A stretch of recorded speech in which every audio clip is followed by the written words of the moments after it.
அன்பு வேற, சிவம் வேற. சிவத்தை அடையறதுக்கு அன்பு வழி அப்படின்னு சொல்லுவார்கள். சிவமே அன்புதான், அன்பே சிவம்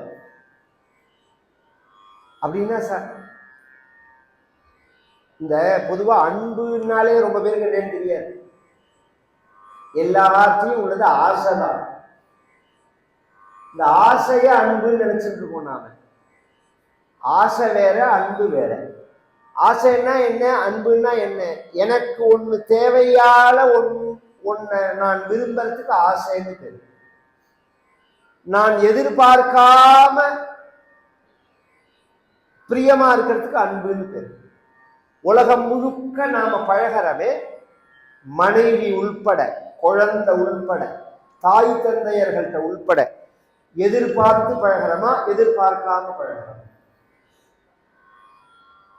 எதிர்பார்க்காம பழகிருந்தா கோபம் வருமா நமக்கு?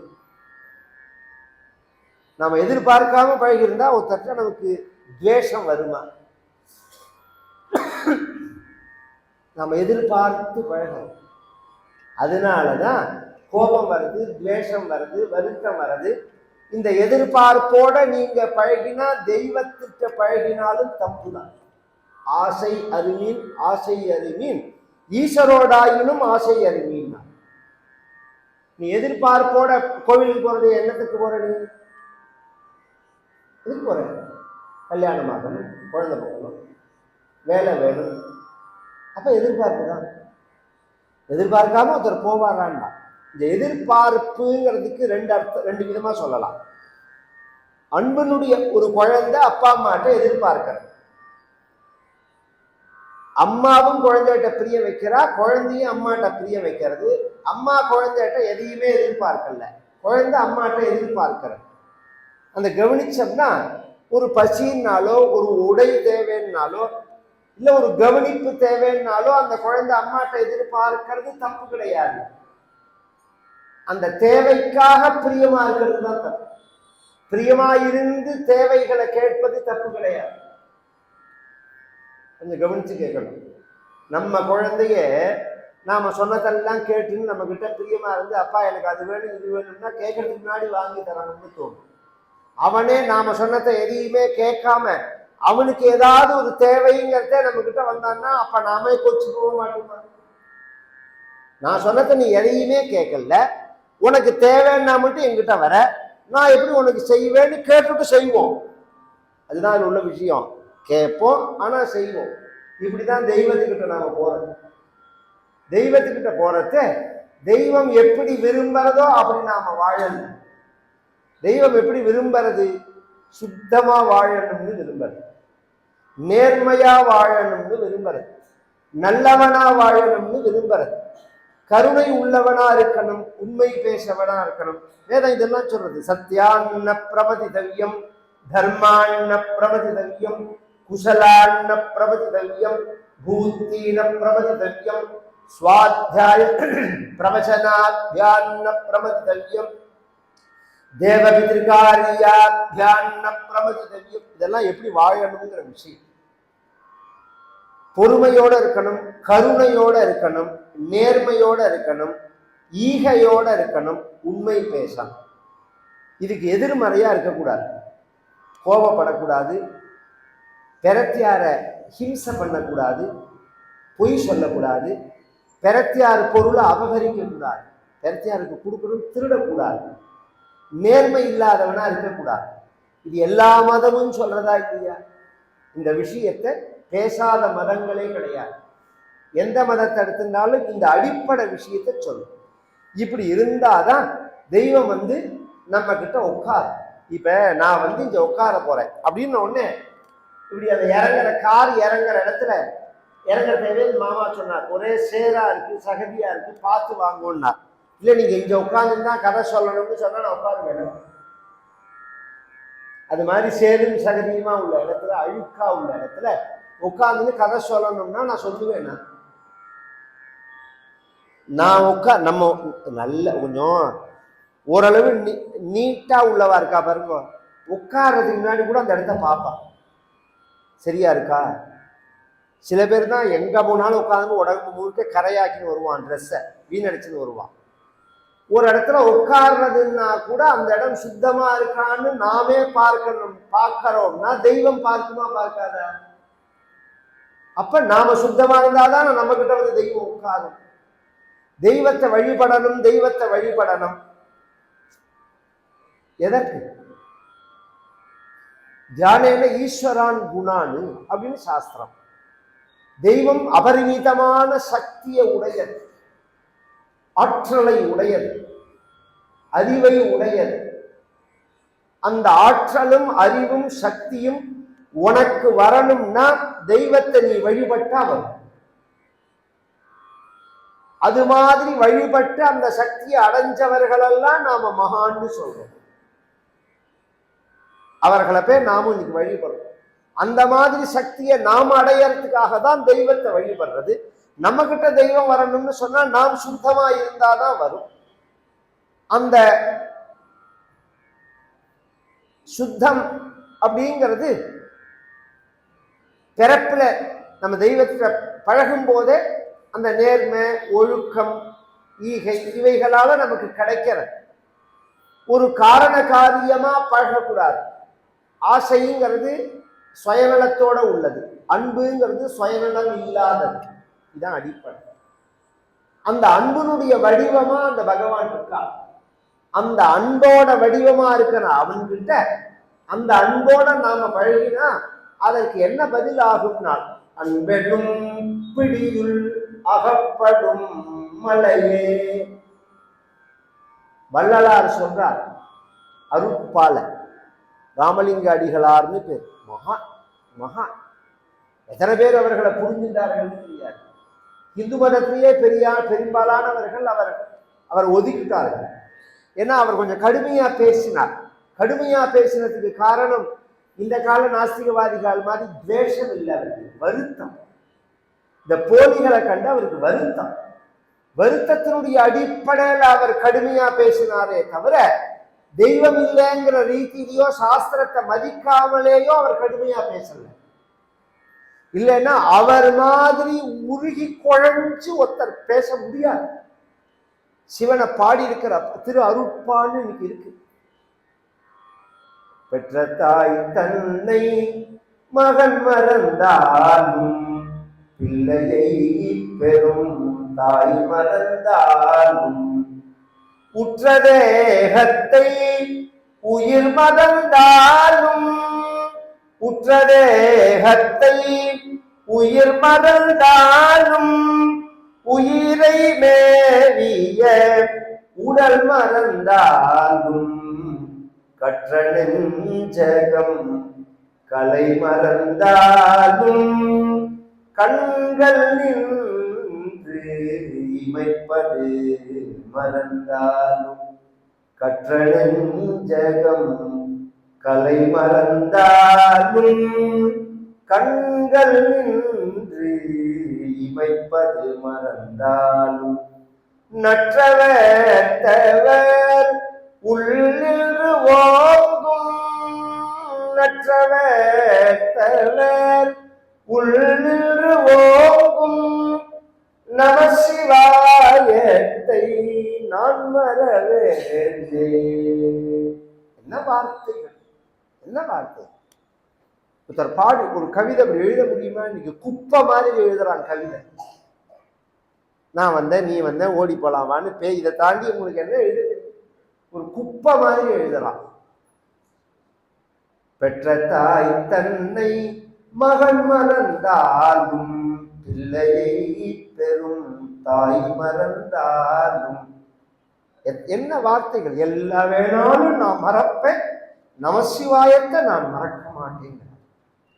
எது வேணாலும் என் வாழ்க்கையில மறந்து போகலாம், நமசிவாயான என் உடம்பே மறந்து போகலாம், எனக்கு என் உடம்பே மறந்து போகலாம், என் நினைவு தப்பின நிலையில நான் இருக்கலாம்.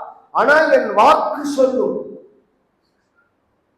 மற்ற பற்றனக்கின்றி திருப்பதமே மனம் பாவித்தேன் பெற்றலும் பிறந்தே நீ பிறவாத தன்மை வந்தே. கற்றவர் தொழுதேற்றும் சீர்கரையூரில் பாண்டி கொடுமுடி நற்றவா உன்னை நான் மறக்கினும் சொல்லுனா நம சிவாயவே. சுந்தரமூர்த்தி நாயனாருடைய தேவா, என் உடம்பு மறந்தாலும் என் வாய் மறக்க கூடாதுங்க. உடம்பு மறந்தா வாய் மறக்காம, அப்ப எந்த ஸ்டேஜினால் மரணம்? அது மரணத்தின் போது அப்பா தாத்தா என்னங்க அப்படின்னு எல்லாரும் சுத்தி இருந்து கூப்பிடுவா, ஒன்றும் காதுல விழாது. நல்லவனா இருந்தா வாய் சொல்லிட்டே நம சிவாய் நம சிவாய் நம சிவாய், வாக்கு சொல்லிட்டே. எப்பேற்பட்ட ஜென்மம், எப்பேற்பட்ட பாக்கியம். எல்லாம் மறந்து போனாலும் மறக்காது அப்படிங்கிறார். அதை சொல்றாரு இங்க வள்ளலார். நற்றவா உன்னை நான் மறக்கினும் சொல்லுனா நம சிவாய. நற்றவர்த்தவர் உள்ளிந்து ஓங்கும் நமசிவாயத்தை நான் மறவேனே. அப்பேற்பட்ட மகான் அவர் சொல்றார். இந்த இறைவனை அடையறதுக்கு சாஸ்திரங்கள்லாம் எத்தனையோ வழி சொல்றார், எத்தனையோ வழி சொல்றார். ஞான விசாரத்தினால இறைவனை அடையலாம், வேதாந்த விசாரத்தினால. அப்படின்னா என்ன? இது பிரம்மம் இல்லை, இது பிரம்மம் இல்லை, இது பிரம்மம் இல்லை, இது பிரம்மம் இல்லை, இது நான் இல்லை, இது நான் இல்லை, எப்படி வேணாலும் எடுத்துக்கலாம். இது பிரம்மம் இல்லைன்னு எடுத்துக்கலாம், இது நான் இல்லைன்னு எடுத்துக்கலாம். ரெண்டு வகையாகவும் அதுல உண்டு. இப்படி விசாரிச்சுட்டே போனோம்னா மிச்சம் எது இருக்கோ அதுதான் பிரம்மம். இது ஒரு வகை. இதுக்கு ஞான மார்க்கம்னு பேர். அதுக்கு அடுத்தது சாங்கிய மார்க்கம்னு இருக்கு. இந்த பிரபஞ்சம் 24 தத்துவங்களால ஆனது. பஞ்சபூதங்கள், பஞ்ச தன்மாத்திரைகள், கர்மேந்திரியங்கள் 5, ஞானேந்திரியங்கள் 5, பிரகிருதி, புத்தி, அகங்காரம், மனசு இப்படிங்கிற 4, மொத்தம் 24. அதை தாண்டி 25ஆவதான தத்துவம் ஜீவன் அப்படிங்கிறது. உதாரணம் புரியுற மாதிரி சொல்லணும்னா, இந்த ஆகாசம் இருக்கு, காற்று இருக்கு, நட்சத்திரங்கள் எல்லாம் இருக்கு. இதெல்லாம் எனக்கு தெரியாது. யாருக்கு தெரிகிறது? எனக்கு தெரியாது. பூமி இருக்கு, உனக்கு தெரியாது, எனக்கு தெரியாது. ஜலம் இருக்கு, எனக்கு தெரியாது. நெருப்பு இருக்கு, எனக்கு தெரியாது. இந்த மைக்கு இருக்குன்னு இந்த போனுக்கு தெரியுமா? இப்படி ஒரு மைக் இருக்கு அப்படின்னு சொல்லிட்டு இந்த டேபிளுக்கு தெரியுமா? தெரியாது. ஏன்னா இதுவும் ஜடம், இதுவும் ஜடம். இது ரெண்டும் இருக்குன்னு எனக்கு தெரியாது. அப்ப நீ ஜடம் இல்லை, அப்ப நீ இதுல சேர்ந்தவனும் இல்லை. எப்ப இருக்குங்கிறது உனக்கு தெரியறதோ அப்ப நீ இதுல சேர்ந்தவன் இல்லை. எதெல்லாம் உன் கண்ணுக்கு இருக்குன்னு தெரியறதோ அதெல்லாம் நீ இல்லை. ஏற்கனவே ஏசி போட்டு தூக்கம் வருது சாமி, நீங்க வேற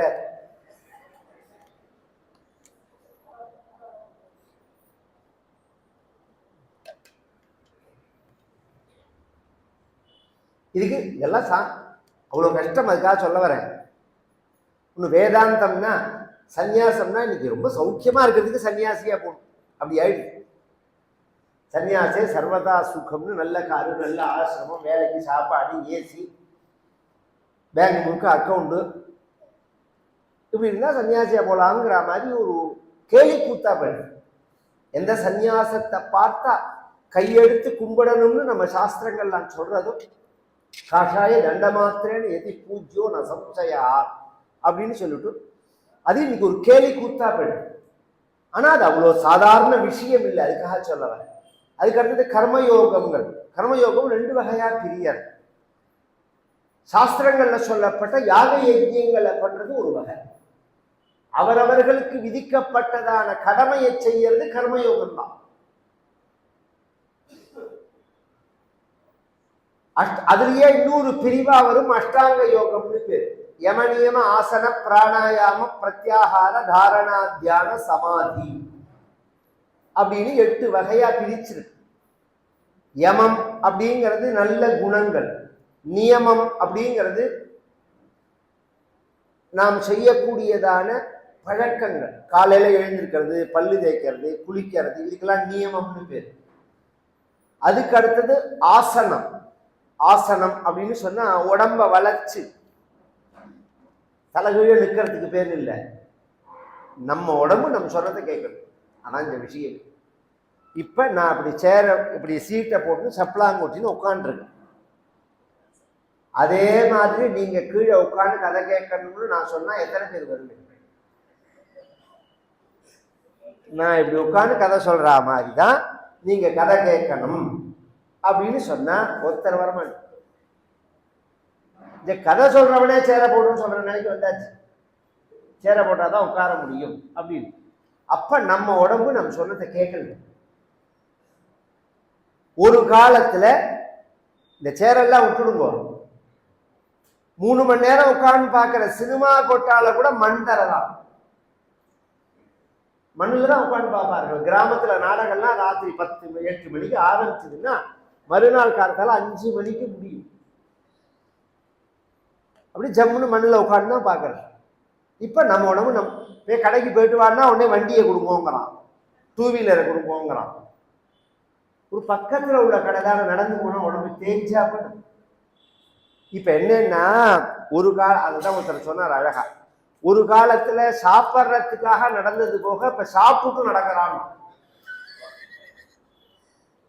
சாப்பாட்டை தேடி உழைப்புக்காக நடந்து போவார்கள் ஜனங்கள். ஊர் விட்டு ஊர் போய் வேலை செஞ்சுட்டு சம்பளம் வாங்கின்னு வருவார்கள். அப்படி இருந்தது போக இப்ப சோத்தை தின்னுட்டு நடக்கிறான். அப்படி ஆயிடுச்சு. உடம்பு நம்ம சொன்னதை கேட்கறதுக்கு பண்ற பயிற்சிகளுக்கு ஆசனம்னு பேர், பிராணாயாமம். அதுக்கு அடுத்தது மூச்சு பயிற்சி, அதுக்கு பிராணாயாமம்னு பேர். பிரத்யாகாரம்னா மனசை பயிற்சி பண்றது. அப்படின்னா என்னன்னா அப்படி கண்ணை மூடிண்டு ஒரு தெய்வத்தினுடைய உருவம் அப்படி கண்ணை மூடின்னு நாம் நினைக்க ஆரம்பிச்சா ஒரு 5 செகண்டு 10 செகண்டு 15 செகண்டு எத்தனை செகண்டு நமக்கு தெரியும் அது அப்படின்னு நாம் கவனிக்கிறது. இது ஆரம்ப நிலையில பார்த்தோம்னா அப்படி 5-10 செகண்ட்ல எல்லாம் வெளியில போயிடும். அப்படி சுவாமி பிள்ளையார் பின்னாடி அழகா இருக்கார், மஞ்சள் மஞ்சள்னா இருக்கார், கோல்டு கலர்ல இருக்கார், அழகா இருக்கார். மேல ரோஜா பூ மாலை போட்டிருக்கு. இந்த ரோஜா பூ மாலை அன்னைக்கு ஒரு நாளைக்கு மாடம்பாக்கம் கடத்தெருவில் நம்ம போறதே ரோஜா பூலாம் வித்துருந்தான். அதுக்கு பக்கத்துல ஒரு சர்பத்து கடை இருந்தது, அதுக்கு பக்கத்து இப்படின்னு எங்கேயோ போயிடும். பிள்ளையார்ட்ட ஆரம்பிச்சு மாடம்பாக்கம் கடத்தெருவில் போய் நிற்கும் மனசு. இது எங்க ஆரம்பிச்சது எங்க போறதுன்னு நமக்கே தெரியாது, யாருக்குமே உள்ள அனுபவம். என் கண்ணை மூடினா தவம்னு சொல்றோமோ, கண்ணை மூடினாலாம் தவம் கிடையாது. கண்ணை திறந்து இருக்கிறது ஈஸியா, கண்ணை மூடுறது ஈஸியா அப்படின்னா கண்ணை மூடி நாம பயிற்சியை பண்ண ஆரம்பிச்சா ஒரு கட்டத்துல நமக்கு தலை சுத்து. ஏன்னா கண்ணை திறந்துருந்தா எதிர்த்தாப்புல உள்ளதுதான் தெரியும், கண்ணை மூடினா உலகமே தெரியும். இந்த உலகம் தெரிகிறது பெருசா, எதிர்த்தாப்புல இதுவா தேவையில்ல. ஒரு ரூம்ல போய் கதவை சாத்திட்டு கண்ணை மூடினோம்னாலும் 10 செகண்ட் ஆனோடனே ஒரு தடவை திறந்து பார்ப்போம், என்ன கொல்ல போச்சு, இத்தனை நாளா திறந்து பார்த்து என்னத்தை கண்டோம், என்ன லாபம் நம்ம. இப்ப தொடர்ந்தாப்புல ஒரு நிமிஷம் கண்ணை மூடினா என்ன நஷ்டம் ஆகும், யாராவது முடியுமா? இந்த மனசெல்லாம் அது போற போக்குல நாம விடுறதுனால அதோட சக்தி என்னன்னு நமக்கு தெரியல. அதை எதிர்த்து நாம் கட்டுப்பாடுக்குள்ள கொண்டு வரணுங்கிறதே தான் அதோட சக்தி என்னன்னு தெரியும். தாயுமானவர் சொல்லுவார், நீரில் நடக்கலாம், வானத்தில் மிதக்கலாம், அக்னியில் படுக்கலாம், சிங்கத்தின் பிடலியை பிடிக்கலாம், மனசை அடக்க முடியாது. இத்தனையும் பண்ணலாம், மனசை அடக்க முடியாது, அவ்வளவு சுலபம் இல்லை. இந்த மனசை அடக்கிறதுக்கு பிரத்யாகாரம்னு பேர், அதுக்கப்புறம் தாரணேன்னு பேர். அந்த மனசை ஒருமுகமா ஒரு இடத்துல வைக்கிறது, அதுக்கப்புறம் தியானம், அதுக்கப்புறம் சமாதி. இப்ப நான் சொன்ன விஷயம் கர்மயோகத்துல அஷ்டாங்க யோகமோ யாகங்களை பண்றதோ இது சாங்கிய யோகமோ ஞான யோகமோ இதெல்லாம் கேட்கறதுக்கு நல்லா இருக்கும். 1% கூட நம்மளால ஃபாலோ பண்ண முடியாது. சுலபமானது எதுன்னா பக்தி யோகம் தான். இப்ப நான் கதை சொல்றேன், நீங்க எல்லாம் கேட்கறதுக்கு இதுதான் ஈஸியா இருக்கும், இதுதான் ரொம்ப சுலபமானது. இதனால அந்த தெய்வத்தை அடையலாம். எப்படி அடையலாம் அப்படின்னு சொன்னா, இப்ப நான் சொன்னதுக்குள்ள எல்லாமே வரும். வந்து உட்கார்ந்துட்டு இருக்கோம், மனசு அடங்கிறது, மூச்சை அடக்கி விடுறோம். மனசு ஒருமுகப்படலைன்னாலும் அது வெளியில அலைஞ்சாலும் நான் சொல்லக்கூடிய விஷயத்தினால திரும்பி வந்துடும். இப்ப நாம இங்க வந்து உட்கார்ந்து இருக்கிறதவே நான் பாட்டுக்கு கதை சொல்லுவேன், மூஞ்சி என்ன பார்க்கும், காது கேட்கிற மாதிரி இருக்கும், மனசு எங்கேயோ வீட்டை நினைக்கும். அப்படி நினைச்சா கூட அடுத்தது நான் சொல்லக்கூடிய வார்த்தைகளால மனசு திரும்பி இந்த பக்கம் வந்துடும். இதெல்லாம் விட முக்கியமானது அந்த இறைவனை பத்தினதான மகிமைகளை நாம் சொல்லும் போது, குணங்களை சொல்லும் போது நம்மளை அறியாம அவன் மேல ஒரு அன்பு வருது. நம்ம அந்த அன்புதான் அவனை அடைவதற்கான வழி. அன்பெனும் பிடியுள் அடங்கிடும் மலையே. அந்த அன்புதான் இறைவன்கிட்ட நாம் வைக்க வேண்டியது. வெளியில உள்ளதெல்லாம் அதெல்லாம் ஒரு அளவுக்கு தான். உள்ள அன்பு இல்லாம வெளியில 1000 மணி என்ன புரியும்? இந்த குழக்கட்டைன்னு ஒண்ணு பண்ணுவோம். பிள்ளையார் சதுர்த்தி வரப்போகுது. ரொம்ப பேருக்கு இதெல்லாம் நம்ம இந்த ஆம்பளையா இருந்தாலும் சரி பொம்பளையா இருந்தாலும் சரி, என்ன ஆம்பளைக்காரி பொம்பளைக்காரியாலாம் நான் மாறிப்படுத்திட்டேன். எல்லாரையுமே உட்காந்து வச்சு அந்த ட்ரைனிங் கொடுக்கணும் வேணும். இதெல்லாம் நமக்கு ட்ரெடிஷ்னலா உள்ள விஷயம். இன்னைக்கு ஒரு 30 வயசு பெண்ணுக்கு குழக்கட்டை பண்ண தெரியுமான்னு கேட்டா தெரியாதுங்களா. எங்க மாமியாரை கேட்கறீங்களா, மாமியாரை கேட்டா அவளுக்கும் தெரியாதுங்களா. பின்ன என்ன பண்ணுவீர்கள்னா, அன்னைக்கு முதல் நாளைக்கு கிருஷ்ணா ஸ்வீட்ஸ்ல விற்பா, அதை வாங்கி கொண்டு வச்சுருவேன் அப்படின்னு. அந்த குழக்கட்டை மாவை பிசைஞ்சு தண்ணி ஊற்றி கோதுமை மைதா மாலை பண்றது எல்லாரும் பண்ணிடலாம். அரிசி மாவை வேக விட்டு பண்றது தான் ரொம்ப கஷ்டம். அதுல பண்ற குழக்கட்டை தான் ரொம்ப கஷ்டம். அதுல அந்த மூக்கு வச்சு பண்ணணும். மூக்கு வச்சு புடிச்சு வரணும். ரொம்ப பேருக்கு வரவே வராது. அதையும் தாண்டி இட்லி பானையில வச்சா எல்லாம் உப்புமாவா ஆயிடும். எல்லாம் உதிர்ந்து உலர்ந்து போய் எல்லாத்தையும் எடுத்து அப்படியே பாத்திரத்தை வெளியில எடுத்து அவமானமா விடுன்னு அந்த பாத்திரத்தோடு பிள்ளையாருக்கு வேக பண்ணி வச்சுட்டு எடுத்து கொடுத்துருவா. இந்த கூத்து இன்னி பிறந்த நடக்கிறது. இந்த குழக்கட்டை அப்படிங்கிறது அதுல என்ன விசேஷம்? அதுல உள்ள அந்த மூக்கா. இன்னும் சில பேர் வந்து இப்ப பண்ண தெரியாதுன்னு சொன்ன மத்தியெல்லாம் நன்னா பண்ண தெரிஞ்சவாளும் இருக்கா. டெக்கரேட்லாம் அழகா பண்ணுவா. யானை மாதிரி காது வச்சு, பூனை மாதிரி மூஞ்சி வச்சு. ஒரு அம்மா என்ன பண்ணினா, நம்ம அவள் கணவன் மாதிரியே மூஞ்சி பண்ணினா. அன்னைக்கு அண்ணல ஏதோ சண்டை போட்டுட்டான், வேகட்டும் இட்லி பானையிலேன்னு ஆம்பளையா மூஞ்சியை பண்ணி வச்சா.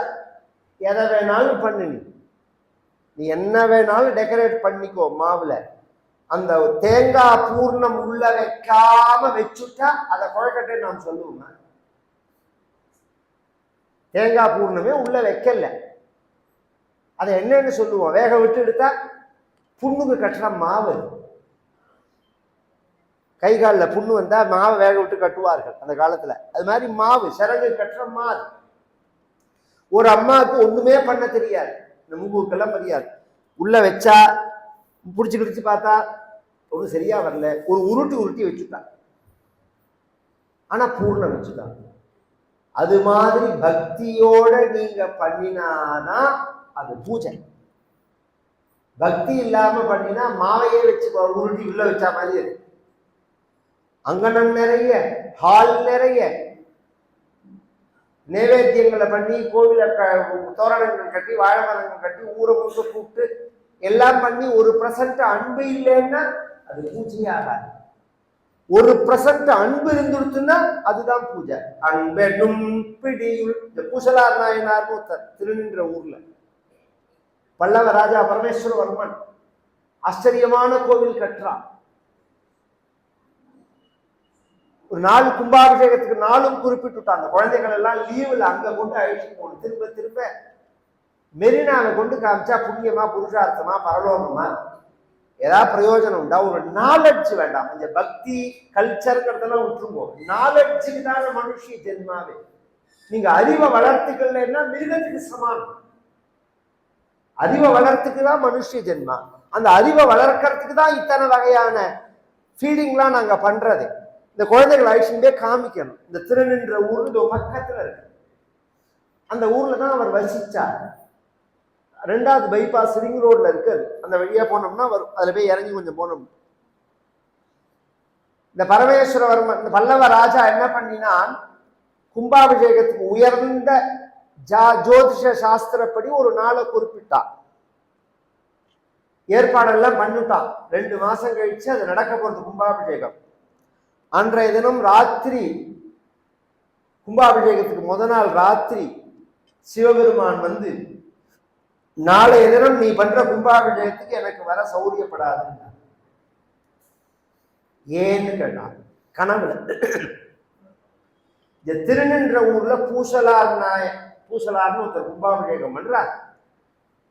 அந்த கும்பாபிஷேகத்துக்கு நான் போறேன் அப்படின்னா. இன்னொருத்தரா இருந்தா கோபம் வரும். இப்ப நாம ஒருத்தரை வீட்டுக்கு கூப்பிட்டுட்டே, இங்க வந்திருக்கிற வாழையே ஒருத்தரை என்னை வீட்டுக்கு கூப்பிடுறா, 2 பேர் கூப்பிடுறா, நான் இவர் வீட்டுக்கு வரேன், உங்க வீட்டுக்கு வரது சௌரியப்படாதுன்னா என்னை பத்தி போய் வெளியில வெய்வர். யாருக்குமே நாம பொதுவா கோபம்னா என்ன தெரியும்? ஆசையினுடைய தம்பி தான் கோபம்ங்கிறது. நாம ஒன்னு ஆசைப்பட்டு அது நிறைவேறலைன்னா உடனே கோபம் ஆயிடும். இது இயற்கை. அப்ப ஆசையே படாம இருந்துட்டா கோபம் வராது. ஆசைப்படுறதுனாலதான் கோபம் வருது. ராஜா அப்படிப்பட்டவன் இல்லை, தர்மிஷ்டன் அவன். நாம ஏற்பாடு பண்ணின கும்பாபிஷேகத்துக்கு வர முடியாது, நான் பூசலார் பண்ற கும்பாபிஷேகத்துக்கு நான் போறேன்னு சொன்னா, அப்ப நம்மளை விட பெரிய பக்தர், பெரிய கோவில் கட்டியிருக்கார், நாம போவோம், நாம போய் எங்க தரிசனம் பண்ணுவோம் அப்படின்னு மறுநாள் காத்தால கிளம்பிட்டார் ராஜா, பல்லவ ராஜா.